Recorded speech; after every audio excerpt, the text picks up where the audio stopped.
everybody, it's time to speak English. Il est l'heure de parler anglais et de revoir les bases de la présentation. Je m'excuse par avance si vous entendez des bruits de pluie et d'orage parce que dehors, le temps n'est pas au beau fixe. L'une des premières choses que l'on enseigne à des débutants en anglais, c'est apprendre à dire son prénom, ou plutôt apprendre à l'exprimer. My name is. Donc ça, c'est la formulation mot à mot. Mon nom est, mais en français, on dira je m'appelle. My name is Sarah. My name is Jane. My name is Gabin. My name is Julian.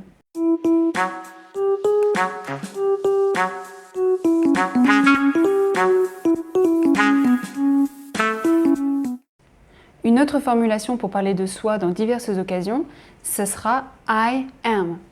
I am, c'est le verbe be, être, lorsqu'il est formé avec I, je. Je suis, I am. Donc avec cette formulation, vous pouvez parler de vous. Vous pouvez dire I am a girl, I am a boy, I am a woman, I am a man, I am a doctor, I am a teacher.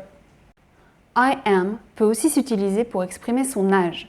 Parce qu'en français, on va dire que vous avez autant d'années, alors qu'en anglais, vous allez dire que vous êtes vieux d'autant d'années. Donc, puisque vous êtes vieux, vous allez utiliser je suis. I am, tatati tatata, years old. Je suis vieux d'autant d'années. I am 10 years old. Je suis vieux de 10 ans. Bien sûr, en français, on ne dira jamais je suis vieux de 10 ans. On traduira avec notre propre expression j'ai 10 ans. Surtout, on ne dit pas I have 10 years, j'ai 10 ans, parce que là, ça serait du mot à mot et un anglais ne vous comprendrait pas. Ni I am 10 years, parce que soit on dit I am 10 years old, soit on dit I am 10. Et ça, c'est ce que je vous conseille, d'utiliser simplement la formulation I am plus votre nombre d'années. I am 6, I am 10, I am 20, I am 30, I am 40. Bien sûr que dans votre tête, ça doit vous paraître un peu étrange de vous dire je suis 5, je suis 10, je suis 20, je suis 30, je suis 40. Non, il faut arrêter de penser en anglais comme le fait un français. Il y a des expressions propres aux anglais et des expressions propres aux français. C'est bien de savoir ce que l'on veut dire, mais il ne faut pas traduire mot à mot parce que les deux langues sont différentes. Autre utilisation possible de la formule I am, ce sera pour exprimer des sentiments. I am fine. Ça va. I am happy. Je suis heureux ou heureuse. I am tired. Je suis fatiguée. I am angry. Je suis en colère. Angry ne doit pas être confondu avec hungry. Hungry, déjà, commence par un H. Angry, non. Angry commence par un A. Angry, c'est être en colère. Hungry, c'est avoir faim. Je suis affamé. I am thirsty, prononcez bien le th du début. I am thirsty, j'ai soif, je suis assoiffé. I am sad, je suis triste.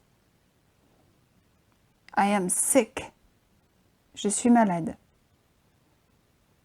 Il y a encore beaucoup d'autres sentiments qui peuvent être exprimés en anglais. Là, ce sont les basiques. Cela m'amène à insister sur la différence entre deux questions. How are you et how old are you? How are you signifie littéralement comment es-tu? Donc en fait, nous on dirait plutôt comment vas-tu? Ce à quoi vous pourrez répondre I am happy, I am sad, I am hungry, I am tired, etc. Alors que how old are you littéralement veut dire comment vieux es-tu? C'est-à-dire à quel point es-tu vieux? Donc en fait, quel âge as-tu? C'est un peu tordu, hein? Et là, vous vous dites que les Anglais compliquent tout. Mais non, nous aussi, on a des formulations compliquées. Est-ce que vous connaissez l'origine de l'expression « comment vas-tu » ? Quand vous êtes triste, quand vous êtes joyeux, vous n'allez pas quelque part. Pourquoi est-ce qu'on ne dit pas tout simplement « je suis bien aujourd'hui » ?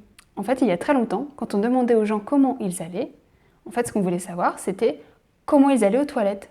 S'ils allaient bien aux toilettes, ça voulait dire que tout allait bien dans leur vie. C'était une question de santé.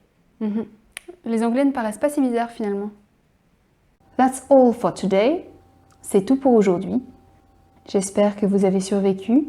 Si oui, je vous dis à bientôt. See you soon!